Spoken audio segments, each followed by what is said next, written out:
जेवर गिरवी रखकर घर चलाने को मजबूर आशा कार्यकर्ता। मानदेय की मांग को लेकर कलेक्टर की चौखट पर पहुंची उज्जैन जिले की स्वास्थ्य सेवाओं को मजबूती देने वाली आशा और सुपरवाइजर कार्यकर्ता आज खुद आर्थिक तंगी के दलदल में फंसी हुई हैं। हालात इतने बदतर हो गए कि समय पर मानदेय न मिलने के कारण एक आशा सहयोगी को अपने बच्चे के इलाज और परिवार के भरण पोषण के लिए जेवरात तक गिरवी रखने पड़े। इस व्यथा और आक्रोश के साथ आशा और सुपरवाइजर कार्यकर्ता महासंघ ने कलेक्टर को ज्ञापन सौंपकर नियमित मानदेय और रुकी हुई राशि के भुगतान की गुहार लगाई। महासंघ की प्रदेश महामंत्री सुमन पटेल ने कड़ा ऐतराज जताते हुए कहा, मानदेय अब टुकड़ों में डाला जा रहा, जिससे कार्यकर्ताओं को भारी परेशानी हो रही। उन्होंने मांग की हर माह की 5 तारीख तक पूरा मानदेय एकमुश्त जमा किया जाए।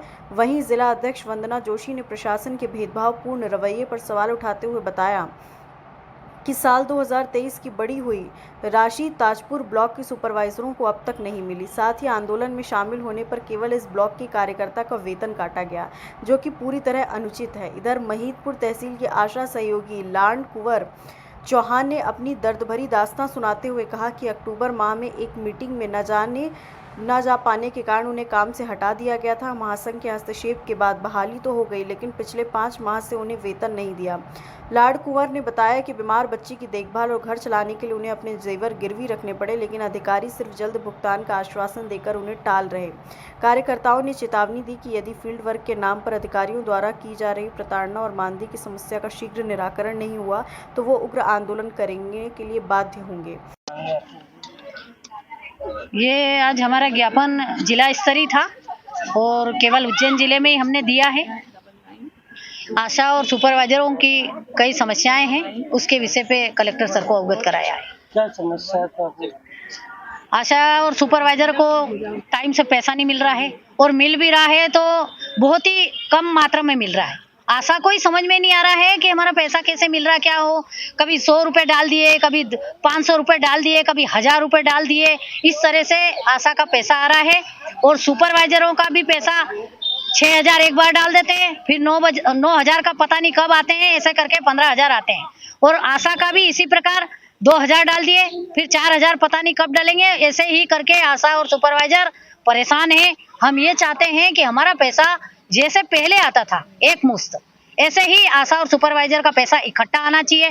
पहले क्या आशा के बाउचर जमा होते थे, आशा का बाउचर का पैसा और केंद्र का और राज्य का दोनों जुड़ के एक मुश्त सारी राशि आती थी।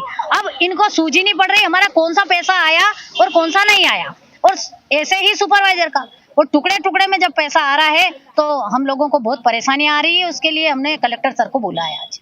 कितनी आशा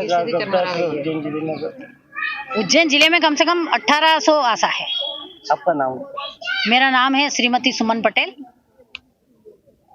तो समस्या हो वो बताओ। मारपीट जो हुई थी? जी हाँ, जैसे हमारे एक नरवर की आशा कार्यकर्ता है, उसके साथ सरपंच ने मारपीट की थी, सरपंच के भाई ने। उसके खिलाफ भी हम लोगों ने 2 बार यहाँ ज्ञापन दिया, लेकिन कोई कार्रवाई नहीं हुई है। उसके बाद हमारी एक आशा सुपरवाइजर को निकाल दिया गया है, उसको लिए भी हमने बोला था, लेकिन अभी उसके 5000 रुपये 5 महीने का पेमेंट उसका रुका हुआ है, लेकिन अभी तक पेमेंट नहीं दिया गया है। इसके बाद हमारा 2023 में जो पेमेंट बढ़ा था वो 1500 रुपये करके 4 महीने का पेमेंट है, वो भी हमें अभी आज तक नहीं दिया गया है। सभी जिलों में दे दिया गया है, लेकिन सिर्फ यही उज्जैन ब्लॉक ऐसा बचा हुआ है। पूरे तहसीलों में दे दिया गया है, लेकिन उज्जैन ब्लॉक बचा हुआ है। आपका नाम? मेरा नाम वंदना जोशी है, मैं जिला अध्यक्ष हूँ।